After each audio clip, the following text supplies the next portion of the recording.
ગોરાટ વિસ્તારમાં હિન્દુઓની વસ્તી વચ્ચે વિધર્મી દ્વારા કરાયેલા બાંધકામ સામે સ્થાનિક લોકોમાં રોષ જોવા મળ્યો। અવારનવાર સ્થાનિક પ્રતિનિધિ લઈ નાયબ કલેક્ટર સુધી રજૂઆત કરવામાં આવી। અશાંત ધારા છતાં વિધર્મીએ કરાયેલા બાંધકામનો વિરોધ કરાયો। ગોરાટ વિસ્તારમાં હિન્દુઓની વસ્તી વચ્ચે વિધર્મી દ્વારા બાંધકામ કરવામાં આવ્યું। વિધર્મી દ્વારા કરાયેલા બાંધકામ સામે સ્થાનિક લોકોમાં રોષ જોવા મળ્યો। આવનાર સ્થાનિક પ્રતિનિધિને લઈ નાયબ કલેક્ટર સુધી રજૂઆત અને અશાંત ધારા છતાં વિધર્મી દ્વારા કરાયેલા બાંધકામનો વિરોધ કરાયો હતો। અશાંત ધારાનું કાયદાકીય ઉલ્લંઘન થતું હોવાનો આરોપ મૂકવામાં આવ્યો છે। ગોરાટ હનુમાન મંદિરની લગાવેલ પ્રોપર્ટી ઊભી કરાતા ભારે રોષ જોવા મળ્યો।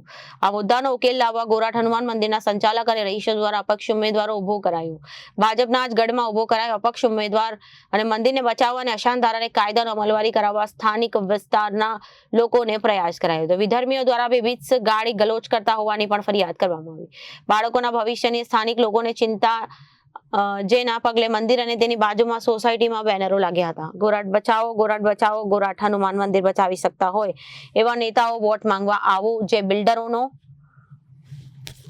યાર છે તે જનતાનો ગુનેગાર છે। અશાંત ધારાનો ચુસ્તપણે અમલ કરાવવો સ્લોગનો સાથોનો બેનરો લાગ્યા। મંદિરે બચાવવા અને સ્થાનિક વિસ્તારમાં અશાંત ધારાનો અમલીકરણ કરાવવા અપક્ષ ઉમેદવારો ઉભા કરી લોકોએ લડતના મંડળની શરૂઆત કરી। તરુણ અશ્વિનભાઈ, આજે જે અહીંયા સોસાયટીમાં મંગલમ રો હાઉસમાં આપણે ઉપસ્થિત થયા છીએ ગોરાટ મંદિર શું છે?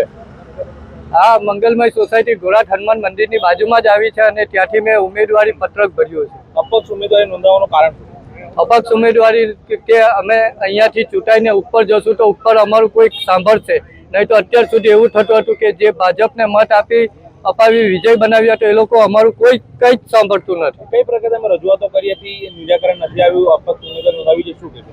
અમે બધી રીતે રજૂઆતો કરી છે છતાં કોઈ સાંભળવા તૈયાર નથી। ક્યાં ક્યાં રજૂઆત કરી, કોને રજૂઆત કરી? કલેક્ટર કોર્પોરેશનમાં, કલેક્ટર કચેરીએ, હાઈકોર્ટની અંદર કેસ પણ ચાલુ છે અને બધી જગ્યાએ અમારી રજૂઆતો ચાલુ જ આ છે। વિસ્તાર ભાજપનો ગઢ ગણાય છે, અપક્ષ ઉમેદવાર છો તમે, કઈ રીતે તમને મતો મળશે, શું કહેશો?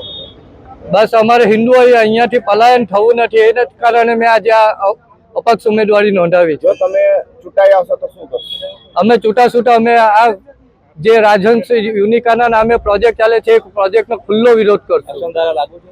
લાગુ છે। Okay. Bureau report, Janadesh news.